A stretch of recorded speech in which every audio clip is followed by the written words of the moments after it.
সেই রাতটি ছিল অন্য সব রাতের চেয়েও সম্পূর্ণ আলাদা। ঘুমের মধ্যে হযরত খাদিজা রাদিয়াল্লাহু তাআলা আনহা এমন এক আশ্চর্য দৃশ্য দেখলেন, যার গভীরতা বুঝতে তিনি নিজেও অক্ষম হয়ে পড়লেন।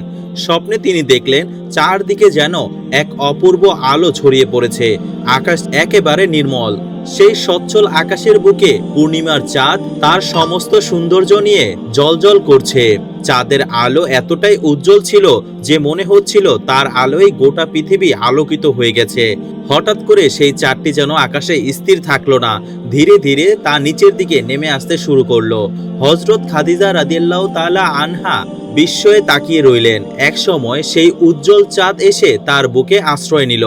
চাঁদের কোমল আলোয় তার শরীর যেন আলোকিত হয়ে গেল। তিনি সেই চাঁদটিকে নিজের বুকে জড়িয়ে ধরে এমন এক প্রশান্তি অনুভব করলেন যা ভাষায় প্রকাশ করা সম্ভব নয়। কিন্তু হঠাৎ করেই তার ঘুম ভেঙে গেল। চোখ মেলে কিছুক্ষণ তিনি নীরবে শুয়ে রইলেন। স্বপ্নের প্রতিটি দৃশ্য যেন তখনও তার চোখের সামনে জীবন্ত হয়ে আছে। তিনি ভাবতে লাগলেন, এ কেমন স্বপ্ন, এর অর্থই বা কি? যতই চিন্তা করলেন ততই তার মনে হলো এটি কোনো সাধারণ স্বপ্ন নয়, এর মধ্যে নিশ্চয়ই কোনো বড় ইঙ্গিত রয়েছে, কোনো বড় গভীর রহস্য রয়েছে। কিন্তু সেই রহস্যের অর্থ তিনি নিজে বুঝতে পারলেন না। তাই পরের দিন সকালে তিনি এমন এক ব্যক্তির কাছে যাওয়ার সিদ্ধান্ত নিলেন, যিনি ধর্মীয় জ্ঞান ও পূর্ববর্তী আসমানি কিতাব সম্পর্কে গভীর জ্ঞান রাখতেন। তিনি তার পিতৃতুল্য আত্মীয় বিশিষ্ট ধর্মীয় পণ্ডিত ওরাকা ইবনে নওফের কাছে উপস্থিত হলেন। তারপর আগের রাতের সেই আশ্চর্য স্বপ্নের কথা শুরু থেকে শেষ পর্যন্ত খুলে বললেন। সবকিছু শোনার পর ওরাফা ইবনে নওফল কিছুক্ষণ চুপ করে রইলেন। তারপর তার মুখে ফুটে উঠল বিস্ময়কর ও আনন্দের ছাপ। তিনি বললেন, বোন, তুমি যে স্বপ্ন দেখেছো এটি কোনো সাধারণ স্বপ্ন নয়, তুমি সত্যি অত্যন্ত ভাগ্যবতী। এরপর তিনি বললেন, আমি তাওরাত ও ইনজিল কিতাব অধ্যয়ন করে যে জ্ঞান লাভ করেছি তাতে জানতে পেরেছি দুনিয়াতে আখেরি নবী সাল্লাল্লাহু আলাইহি ওয়াসাল্লামের আবির্ভাবের সময় ঘনিয়ে এসেছে। তারপর হযরত খাদিজা রাদিয়াল্লাহু তাআলা আনহার দিকে তাকিয়ে ওরাকা ইবনে নওফল বললেন, তোমার দেখা এই স্বপ্নের অর্থ অত্যন্ত গভীর। আমার মনে হচ্ছে তুমি সেই আখেরি নবী সাল্লাল্লাহু আলাইহি ওয়াসাল্লামকে দেখার সৌভাগ্য অর্জন করতে যাচ্ছ। তিনি আরো বললেন, আর নারী পুরুষের মধ্যে তুমি সর্বপ্রথম সেই মহান নবীকে নবী হিসেবে স্বীকার করে নেবে, তার প্রতি ঈমান এনে নেবে এবং তার ধর্ম গ্রহণ করবে। হযরত খাদিজা রাদিয়াল্লাহু তাআলা আনহার মুখে নিজের স্বপ্নের এমন ব্যাখ্যা শুনে হযরত খাদিজা রাদিয়াল্লাহু তাআলা আনহার হৃদয় আনন্দে ভরে উঠল। তিনি খুশি মনে নিজের ঘরে ফিরে গেলেন। তবে সেই দিনের পর থেকে তার অন্তরে এক অদ্ভুত অনুভূতি জন্ম নিল। ভবিষ্যৎ সম্পর্কে এক অজানা আশা ধীরে ধীরে তার হৃদয়ে জায়গা করে নিল। মহানবী হযরত মুহাম্মদ সাল্লাল্লাহু আলাইহি ওয়াসাল্লামের বিবাহ করার বয়স তখন হয়েছিল এবং তার ব্যবস্থা ও সমাধান করার দায়িত্ব ছিল তার চাচা আবু তালেবের ওপরে। কিন্তু তার অধিক আর্থিক অনটনের জন্য তিনি তা পেরে উঠতে পারছিলেন না। মহানবী হযরত মুহাম্মদ সাল্লাল্লাহু আলাইহি ওয়াসাল্লাম নিজেও যে চাকরিটি করছিলেন তার উপার্জনও ছিল অত্যন্ত কম। তাই তার নিজের পক্ষেও খরচ পাত্রের যোগান দিয়ে বিবাহ করা সম্ভব ছিল না। আবু তালেব দায়িত্বশীল অভিভাবক হিসেবে ওই ব্যাপারে অত্যন্ত উদ্বিগ্ন এবং বিশেষভাবে চিন্তিত ছিলেন। একদিন তিনি তার ভাতিজাকে কাছে বসিয়ে তার সঙ্গে বিষয়টি খোলাখুলি আলোচনা করলেন। তিনি বললেন, হে মুহাম্মদ, আমি তোমার নিকট খুবই লজ্জিত যে খরচের অভাবের জন্য আমি এখন পর্যন্ত তোমাকে বিবাহ করাতে পারলাম না, অথচ তোমাকে বিবাহ করার জন্য আমি খুবই ইচ্ছুক আছি। আমার মনের একটি খেয়াল জেগেছে যে মিত্র খলিদের কন্যা খাদিজার বিরাট কারবার, তার সেই কারবারে মনে হয় যোগ্য ও সৎ অভিজ্ঞ লোক এর দরকার। যদি মনে হয় তুমি সেই পথে উপনীত হতে পারলে বিনিময়ে তোমার কিছু ভালো উপার্জন হতে পারে, তখন তার কিছু কিছু জমা করা তা দিয়ে তোমার বিবাহের ব্যবস্থা করতে হবে। অতএব তোমার কাছে আমার জিজ্ঞাসা এই যে হযরত খাদিজা রাদিয়াল্লাহু তাআলা আনহার ব্যবসায় নিযুক্ত হতে রাজি আছো কিনা। মহানবী হযরত মুহাম্মদ সাল্লাল্লাহু আলাইহি ওয়াসাল্লাম চাচার মুখে এই কথা শুনে তখন নবী সাল্লাল্লাহু আলাইহি ওয়াসাল্লাম বললেন, চাচা যান, আপনি আমার গার্জিয়ান, অতএব আপনার যে কোনো অভিমতের সাথে আমি ঐক্যমত থাকব, এই বিষয়ে আপনি নিশ্চিন্ত থাকুন। ওইদিকে হযরত খাদিজা রাদিয়াল্লাহু তাআলা আনহা যেহেতু মহানবী হযরত মুহাম্মদ সাল্লাল্লাহু আলাইহি ওয়াসাল্লামের প্রজ্ঞা ও যোগ্যতার খবর শুনতে পেরেছিলেন, তাই এরই মধ্যে হযরত খাদিজা রাদিয়াল্লাহু তাআলা আনহা একদিন মহানবী হযরত মুহাম্মদ সাল্লাল্লাহু আলাইহি ওয়াসাল্লামের নিকটে লোকটির মাধ্যমে তাকে ব্যবসায় নিযুক্ত করার প্রস্তাব নিলেন। মহানবী হযরত মুহাম্মদ সাল্লাল্লাহু আলাইহি ওয়াসাল্লাম এই বিষয়ে নিজের চাচা আবু তালেবের সাথে আলোচনা করে তারপর সেই লোকটিকে জানিয়ে দিলেন যে এই সম্পর্কে তিনি রাজি আছেন। কয়েকদিনের ভিতরে হযরত খাদিজা রাদিয়াল্লাহু তাআলা আনহা অনেক টাকা পয়সা ও ব্যবসার পণ্য নিয়ে মহানবী হযরত মুহাম্মদ সাল্লাল্লাহু আলাইহি ওয়াসাল্লামকে ব্যবসার উপলক্ষে সিরিয়া পাঠালেন। মহানবী হযরত মুহাম্মদ সাল্লাল্লাহু আলাইহি ওয়াসাল্লামকে কাজের সাহায্য ও তার সেবা যত্ন করার জন্য তার মাইশেরা নামক একজন বিশ্বস্ত ও সুদক্ষ কৃতদাসকে তার খুজাইমা নামক একজন কর্মদক্ষ আত্মীয়কে তার সাথে পাঠালেন। তিনি তাদেরকে বলে দিলেন যে তোমরা উভয়ই তার সেবা যত্ন করবে, তার আদেশ ও উপদেশ মেনে চলবে এবং সদা সর্বদা তার সুবিধা এবং অসুবিধার দিকে খেয়াল রাখবে। মহানবী হযরত মুহাম্মদ মুস্তাফা সাল্লাল্লাহু আলাইহি ওয়াসাল্লাম হযরত খাদিজা রাদিয়াল্লাহু তাআলা আনহার ব্যবসার পণ্য নিয়ে সঙ্গে মাইসারা ও খুজাইমা সহ একটি ব্যবসার কাফেলার সাথে মিলিত হয়ে সিরিয়ার দিকে রওনা হলেন এবং তারপর যথাসময়ে সিরিয়ার অন্তর্গত অবস্থায় গিয়ে উপনীত হলো। একটি স্থানে একটি বিরাট বটগাছের নিচে তাঁবু গাড়লেন। ওই গাছটি বহুদিন ধরে পত্র ও পুষ্ট ফলহীন প্রায় মৃত্যুর অবস্থায় দণ্ডায়মান ছিল। কাফেলার লোকজন গাছটির নিচে তাঁবু গাড়ার সময় মহানবী হযরত মুহাম্মদ সাল্লাল্লাহু আলাইহি ওয়াসাল্লাম ওই গাছটির একটি শিকড়ের ওপর বসে পড়লেন এবং তারপর বিশ্রাম গ্রহণ করলেন। কিন্তু কি আশ্চর্যের বিষয়, তিনি ওই গাছটির শিকড়ের ওপরে বসার সাথে সাথে সেই গাছটি একেবারে সজীব হয়ে উঠল এবং কিছু সময়ের ভিতরেই গাছ থেকে নতুন পাতা উজ্জ্বলিত হলো এবং সম্পূর্ণ তরতাজা গাছে পরিণত হলো। নিকটস্থ লোকজন এই দৃশ্য দেখে খুবই হতবাক হয়ে গেল। ওই গাছটির কিছু দূরে বুখাইরা নামক একজন খ্রিস্টান ধর্মযাজক বাস করতেন। এই সংবাদ শুনে তিনি দ্রুত পথে ছুটে এসে দেখতে পেলেন যে সত্যি দীর্ঘকাল যাবৎ উক্ত বর্ধনিত গাছটি তরতাজা হয়ে তাতে পত্র পুষ্ট ফল বের হয়েছে। বুখাইরা যাজক অবাক হয়ে উক্ত কাফেলার প্রতিটি লোকের পরিচয় জিজ্ঞাসা করলেন, কেননা তার মনে দৃঢ় বিশ্বাস জন্ম নিয়েছিল যে এই কাফেলার লোকজনের মধ্যে নিশ্চয়ই একজন মহাপুরুষ আছে। এই গোপন উদ্দেশ্য মনে ধারণ করে তিনি সবার সাথে আলাপ করতে করতে অবশেষে হযরত মুহাম্মদ সাল্লাল্লাহু আলাইহি ওয়াসাল্লামের সাথে বিশেষভাবে আলাপ করে বুঝতে পারলেন যে অদূর ভবিষ্যতে এই যুবক শেষ জামানার আখিরি নবী হবে। খ্রিস্টান ধর্মযাজক পূর্ববর্তী আসমানি কিতাব ও ইনজিলের বিশেষ অভিজ্ঞ ছিলেন, তাই তিনি এইসব কিছুই বুঝতে পারলেন। তিনি ইনজিলে যে শেষ নবীর আকৃতি এবং প্রকৃতির কথা পড়েছিলেন, হযরত মুহাম্মদ সাল্লাল্লাহু আলাইহি ওয়াসাল্লাম এর আকৃতি ও প্রকৃতির সাথে তার হুবহু মিল দেখতে পেয়ে তিনি বুঝতে পারলেন তার ধারণা পুরোপুরি ঠিক। বুখাইরা অনেক সময় ধরে হযরত মুহাম্মদ সাল্লাল্লাহু আলাইহি ওয়াসাল্লামের সাথে আলাপ করে তার গভীর জ্ঞানের পরিচয় পেয়ে তিনি খুবই সন্তুষ্ট হলেন। তারপর তিনি মহানবী হযরত মুহাম্মদ সাল্লাল্লাহু আলাইহি ওয়াসাল্লামের সাথেই মাইশেরাকে গোপনে বললেন, তোমাদের সাথে হযরত মুহাম্মদ সাল্লাল্লাহু আলাইহি ওয়াসাল্লাম একজন সত্যিকারের মহাপুরুষ। ভবিষ্যতে এই ব্যক্তি হবেন আখিরি শেষ নবী, অর্থাৎ দুজাহানের নবী। এদেশে খ্রিস্টান এবং ইহুদিগণ এর পরিচয় পেলে এর প্রাণনাশের চেষ্টা করবে, যেহেতু তারা জানে যে আখিরি নবী সাল্লাল্লাহু আলাইহি ওয়াসাল্লামের আবির্ভাব হলে তাদের প্রত্যেকের ধর্ম বাতিল হয়ে তার এই ধর্ম দুনিয়ার সবখানে ছড়িয়ে পড়বে এবং তার এই ধর্ম প্রচলিত হবে। তাই তোমরা দেরি না করে অতি সত্য প্রত্যাগমন করে তোমরা দেশে চলে যাও। ধর্মযাজক বুখাইরা উপদেশক্রমে হযরত মুহাম্মদ সাল্লাল্লাহু আলাইহি ওয়াসাল্লাম উল্লেখিত বর্ষানগরে দ্বিগুণ লাভে তার সমস্ত মালপত্র বিক্রি করে দেশে রওনা হলেন। ফেরার পথে মাইসারা ও খুজাইমা লক্ষ্য করলেন মহানবী হযরত মুহাম্মদ সাল্লাল্লাহু আলাইহি ওয়াসাল্লাম যে উটের ওপরে আরোহণ করে রাস্তা চলছিলেন, ঠিক তার উপরে এক খণ্ড মেঘ ছায়া দিয়ে তার সাথে সাথে অগ্রসর হচ্ছে।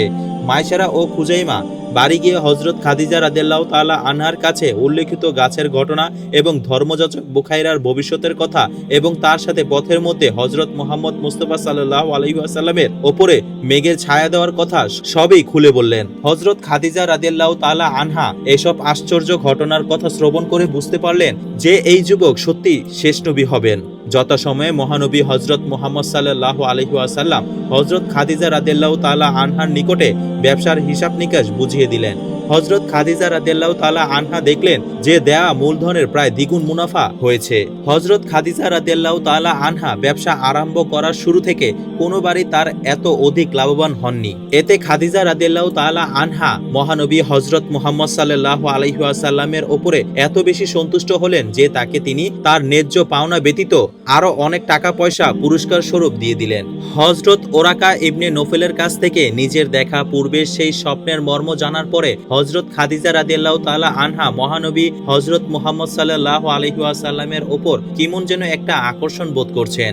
যদিও তিনি তাকে কোনোদিনই পূর্বে দেখেনি। এবার তিনি তাকে দেখে তার কথাবার্তা ও তার আচার ব্যবহার এবং লক্ষণাদি লক্ষ্য করে খাদিজা রাদিয়াল্লাহু তাআলা আনহুর মনে এই সুদৃঢ় ধারণা জন্মেছিল যে মক্কা নগরীতে যদি কারো শেষ নবী হওয়ার যোগ্যতা থেকে থাকে তাহলে তিনি এই মুহাম্মদ ছাড়া নিশ্চয়ই আর কেউই হবে না। হযরত খাদিজা রাদিয়াল্লাহু তাআলা আনহা নিজে খুব বিদর্শী, বিচক্ষণ, বুদ্ধিমতী ও দূরদৃষ্টি সম্পূর্ণ মহিলা ছিলেন। তাই তিনি হযরত রাসূল করিম সাল্লাল্লাহু আলাইহি ওয়াসাল্লামের অপূর্ব সত্যতা, বিশ্বস্ততা, আমানতদারি, বিনয়, নম্রতা এবং তার সৎ চরিত্র, ন্যায়নিষ্ঠ এসব দেখে তার ওপর অধিকতর আকৃষ্ট হয়ে পড়লেন। তিনি যেন তার ওপর কেমন এক হৃদয়ের টান অনুভব করতে লাগলেন। তখন তিনি মনে মনে ভাবছিলেন যে যদি এই ব্যক্তি শেষ নবী হন আর আমি যদি তাকে স্বামীরূপে বরণ করে তার দাসীরূপে স্ত্রী হতে পারি তাহলে আমার মতো ভাগ্যবর্তী সারা পৃথিবীতে আর কেউই হতে পারবে না। হযরত মুহাম্মদ সাল্লাল্লাহু আলাইহি ওয়াসাল্লাম পরম নিষ্ঠা ও সত্যতার সাথে হযরত খাদিজা রাদিয়াল্লাহু তাআলা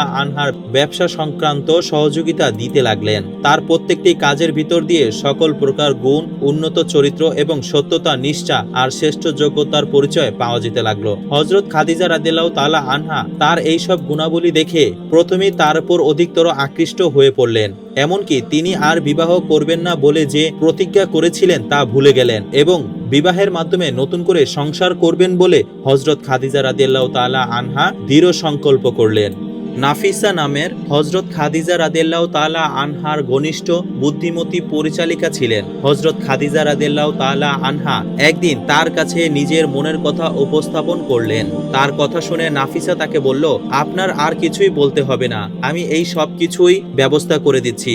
এরপর একদিন নাফিসা মহানবী হযরত মুহাম্মদ সাল্লাল্লাহু আলাইহি ওয়াসাল্লাম এর কাছে উপস্থিত হয়ে প্রথমত ব্যবসা সম্পর্কিত আলাপ আলোচনা করলেন। তারপর কথায় কথায় হযরত নবী করিম সাল্লাল্লাহু আলাইহি ওয়াসাল্লামকে এখনো তার বিবাহ না করার কারণ জিজ্ঞেস করলেন এবং নাফিসা বললেন, আপনার বয়স তো অনেক হয়েছে, এখন তো বিবাহের বয়স, এখন আপনি কেন বিবাহ করছেন না?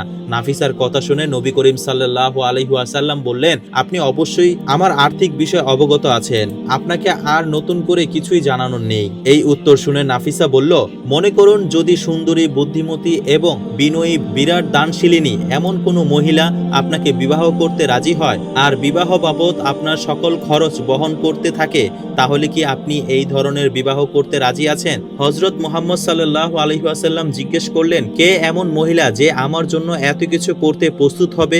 রাসূল আকরাম সাল্লাল্লাহু আলাইহি ওয়াসাল্লাম এর এই কথা শুনে তখন নাফিসা বললেন, সেটা তার ভাববার কথা, তা আপনার নয়, আপনি কেবল আপনার মতামতের কথা আমাকে বলুন। তখন হযরত নবী করিম সাল্লাল্লাহু আলাইহি ওয়াসাল্লাম বললেন, এমন মহিলার পরিচয় যদি জানতে পারি? নাফিসা বলল, মনে করুন যদি সেই মহিলা খুয়াইলিদের কন্যা হযরত খাদিজা রাদিয়াল্লাহু তাআলা আনহা নিজে হন তাহলে কি আপনি রাজি আছেন?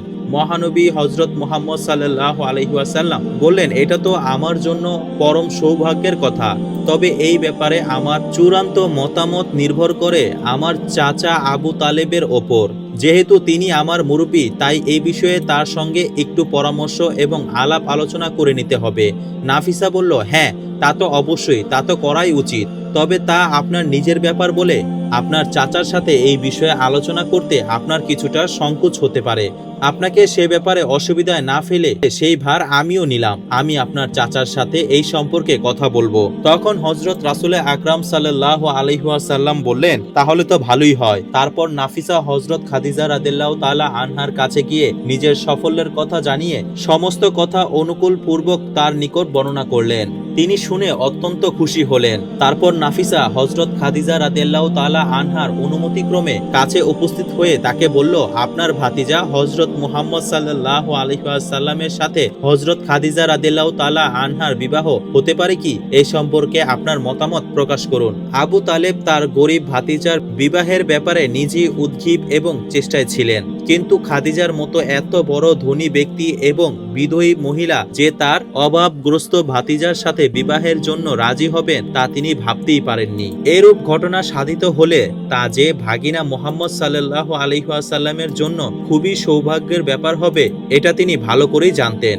তবুও আবু তালেব নাফিসার কাছে নিজের মনের কথা মোটামুটি প্রকাশ করে এমন জবাব দিলেন যে ভাতিজা মুহাম্মদের সাথে আলোচনা করে তার মতামত না জেনে আমি চূড়ান্ত কথা বলতে পারি না। তবে আমার ব্যক্তিগত মতামত হলো এটা খুবই ভালো প্রস্তাব। নাফিসা বলল, আশা করি তিনি এই ব্যাপারে রাজি হবেন। তবে আপনি তার সাথে পরামর্শ আলাপ আলোচনা করে এই প্রস্তাব মনে ধরলে আশা করি আপনি পাত্রের পক্ষ থেকে প্রস্তাবটি পাত্রীপক্ষের মুরব্বীর কাছে উপস্থাপন করবেন, যেহেতু পাত্রপক্ষের তরফ থেকেই প্রস্তাব উপস্থাপন করার নিয়ম রয়েছে। এই কথা বলে তখন নাফিসা তার কাছ থেকে বিদায় নিলেন। এরপর আবু তালেব খুশি মনে হযরত মুহাম্মদ মুস্তাফা সাল্লাল্লাহু আলাইহি ওয়াসাল্লামের সাথে এই বিষয়ে কথাবার্তা বলে সিদ্ধান্ত গ্রহণ করলেন। তারপর আবু তালেব হযরত খাদিজা রাদিয়াল্লাহু তাআলা আনহার পক্ষীয় ওমর ইবনে আসাদ এবং ওরাকা ইবনে নওফলের কাছে উপস্থিত হলেন এবং প্রস্তাবটি পেশ করলেন। তারা এই প্রস্তাবের কথা শুনে সানন্দে সাধুবাদ জানালেন। আবু তালেব নিজেই খাদিজার পক্ষীয় ওই দুই ব্যক্তির সাথে বিবাহের সকল শর্তাদিক এবং দিন তারিখ নির্দিষ্ট করে ফেললেন। এই সময় মহানবী সাল্লাল্লাহু আলাইহি ওয়াসাল্লামের বয়স ছিল 25 বছর এবং হযরত খাদিজা রাদিয়াল্লাহু তাআলা আনহার বয়স ছিল 40 বছর। পাত্র ও পাত্রীর এই বয়স সম্পর্কে আবু তালেব যে চিন্তা করেননি তা নয়, কিন্তু খাদিজা রাদিয়াল্লাহু তাআলা আনহার মতো সর্বগুণ সম্পূর্ণ এবং সুন্দরী ও দানশীল এরকম মেয়ে আর পাওয়া যাবে না। তাই বিবাহের বেলায় এরকম সামান্য একটি কারণ মোটেই ধরার নয়। মহাবিজ্ঞ আবু তালেব তা ভালো করেই জানতেন। বিবাহের তারিখ ঠিক হয়েছিল 10 রবিউল আউয়াল। নির্ধারিত সময়ে মহানবী হযরত মুহাম্মদ মুস্তাফা সাল্লাল্লাহু আলাইহি ওয়াসাল্লামের পক্ষ থেকে আবু তালেব, হযরত আমির হামজা এবং হযরত আব্বাস রাদিয়াল্লাহু তাআলা আনহু আরো কতিপয় গণ্যমান্য ব্যক্তি ও আত্মীয় স্বজন আর হযরত খাদিজা রাদিয়াল্লাহু তাআলা আনহার পক্ষে তার চাচা ওমর ইবনে আসাদ এবং ওরাকা ইবনে নওফেল এবং আরো কিছু গণ্যমান্য লোক ও আত্মীয় স্বজন হযরত খাদিজা রাদিয়াল্লাহু তাআলা আনহার বাড়িতে হাজির হলেন এবং তার বাড়িতেই বিবাহ সম্পূর্ণ করে দিলেন। বিবাহ অনুষ্ঠানে মহানবী হযরত মুহাম্মদ সাল্লাল্লাহু আলাইহি ওয়াসাল্লাম এর চাচা এবং অভিভাবক আবু তালিব উঠে দাঁড়িয়ে একটি সংক্ষিপ্ত ভাষণ দিলেন। তিনি উপস্থিত ব্যক্তিদেরকে লক্ষ্য করে বললেন, সকল প্রশংসা মহান আল্লাহ রব্বুল আলামিনের, যিনি আমাদের মহামান্য নবী হযরত ইব্রাহিম আলাইহি ওয়াসাল্লামের বংশে জন্মগ্রহণ করার সৌভাগ্য দান করেছেন আর কাবাঘর রক্ষণাবেক্ষণের সৌভাগ্য দান করেছেন এবং সম্মানিত করেছেন। তারপর আমি আপনাদেরকে বলতে চাই যে আমার ভাতিজা হযরত মুহাম্মদ সাল্লাল্লাহু আলাইহি ওয়াসাল্লাম অর্থের দিক দিয়ে নিঃস্ব হলেও সে সর্বগুণে গুণান্বিত যুবক। তখন আবু তালেব আরো বললেন, এ কথা আমি খুব গর্বের সাথে উচ্চারণ করতে পারি। আমার দৃঢ় বিশ্বাস যে আরবের প্রতিটি লোকই আমার কথা সমর্থন করবে আর আমার বধূমাতা খাদিজা পরম সুন্দরী, যথেষ্ট বিদয়ী এবং অতুলনীয়, এবং তিনি অনেক ধন সম্পদের মালিক হয়েও যে আমার নিরক্ষর ও নিঃস্ব ভাতিজা হযরত মুহাম্মদ সাল্লাল্লাহু আলাইহি ওয়াসাল্লামকে স্বামী হিসেবে বরণ করতে রাজি হলেন। তাতে তার সূক্ষ্ম জ্ঞান বিচক্ষণতার পরিচয় পাওয়া গিয়েছে। সেই বুদ্ধিমান মহিলার পরিচয় প্রদান করে আমাদের প্রশংসিত করেছেন। সবশেষে আমি এই সদ্য শুভ নবদাম্পত্যের ও পারিবারিক জীবনে স্থায়ী সুখ শান্তি কামনা করে আমি আমার বক্তব্য শেষ করছি। আবু তালেব এই বলে ভাষণ প্রদান করে তারপর হযরত খাদিজা রাদিয়াল্লাহু তাআলা আনহার পক্ষ থেকে পিতৃতুল্য পুত্র ওরাকা ইবনে নওফেল দাঁড়িয়ে উপস্থিত জনতাকে লক্ষ্য করে তিনিও একটি ভাষণ প্রদান করলেন। তিনি বললেন, অনেক প্রশংসা সেই আল্লাহর, যিনি আমাদেরকে সমগ্র আরবের মধ্যে শ্রেষ্ঠ সন্তানের অধিকারী করেছেন। বংশ গৌরবে হযরত মুহাম্মদ সাল্লাল্লাহু আলাইহি ওয়াসাল্লাম খাদিজা রাদিয়াল্লাহু তাআলা আনহা কেউ কারোর চেয়ে কম নয়। তাদের উভয়ই পূর্বপুরুষ কয়েক ধাপ এগিয়ে একই ব্যক্তি ছিলেন। আজ আবার দুইটি বংশের মধ্যে নতুন সম্পর্ক গড়ে উঠল। আমারও দৃঢ় বিশ্বাস এই যে এই বিবাহের সম্মতি দান করে আমরা কেউই ভুল করিনি, বরং উভয় পক্ষই সাফল্য অর্জন করেছি এবং লাভবান হয়েছি।